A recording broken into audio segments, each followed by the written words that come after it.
Coucou, balanda sala rouge, lelo toye na ndakala. Ndaka na biso yango bomoni. Ndaka na biso yango pona ngo tozo kalinga ngo kaka. Pona ngo tona besoin matungulu, o ezali ail. Atana ail na biso epi na poivron ya vert.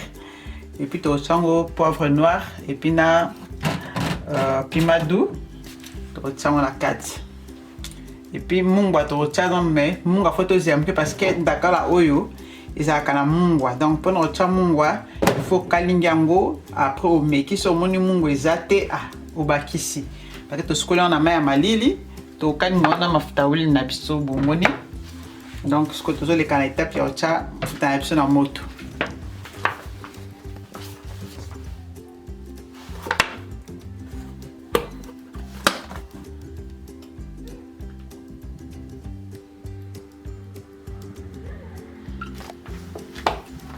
Mafuta est chauffé.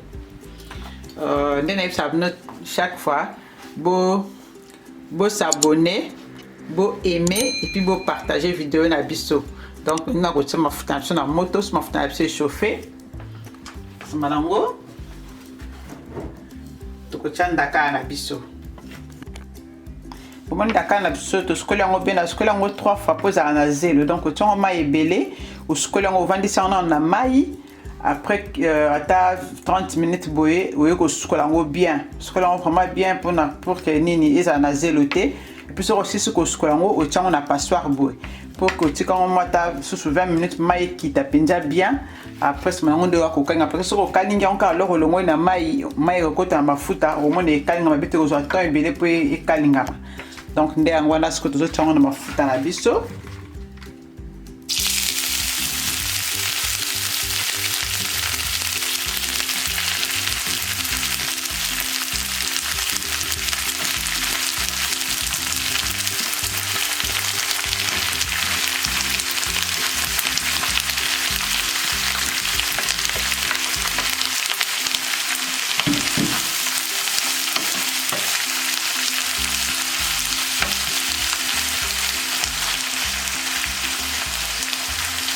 Estamos está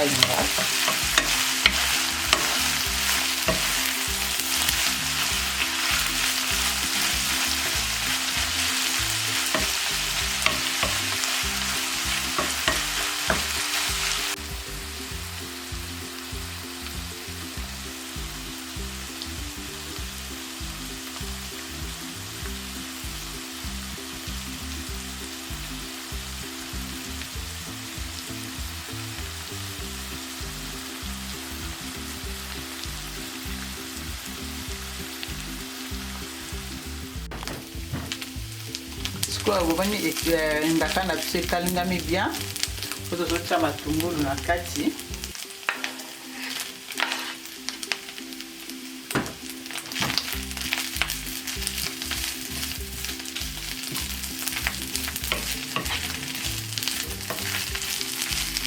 Matungulu totie poivron na biso na ail.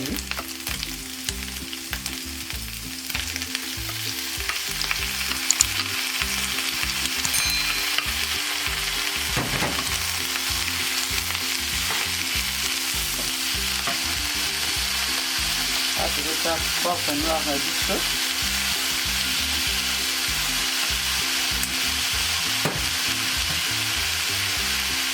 Tupeti maji na biso.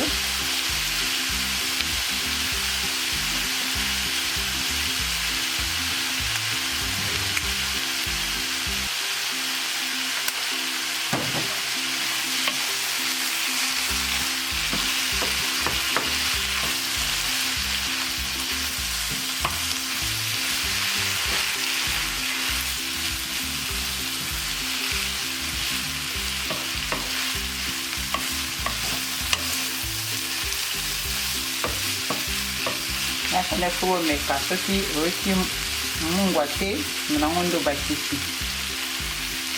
Neti na leta mungwa te.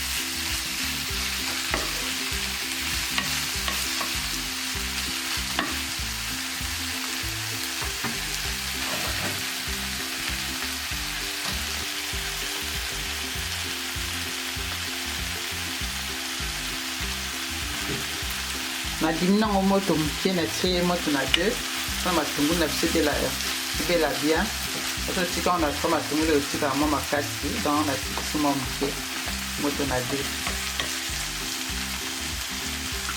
vous s'abonner balandi à la rouge vous commenter vous partager ma vidéo na ba vidéo ya kala boko tana kati botala bo revoir ba vidéo ya kala ya omoni ndaka na biso ebeli kitoko donc to prêt pour na kolia yango donc to tie matungulu to tie poivron ya vert et puis to tie poivre blanc na noir na biso pardon to tie pe na piment na biso na kati mafuta na biso to kalingi yango kitoko oliango na kwanga oliango na fufu ndenge osepela siko lingolia na dango pembeni yo épinard nyonso to olinga otia comme légume otie polia nango napesi bino merci ndenge bolandaki biso lelo na recette na biso ya lelo bosana te ya kosabone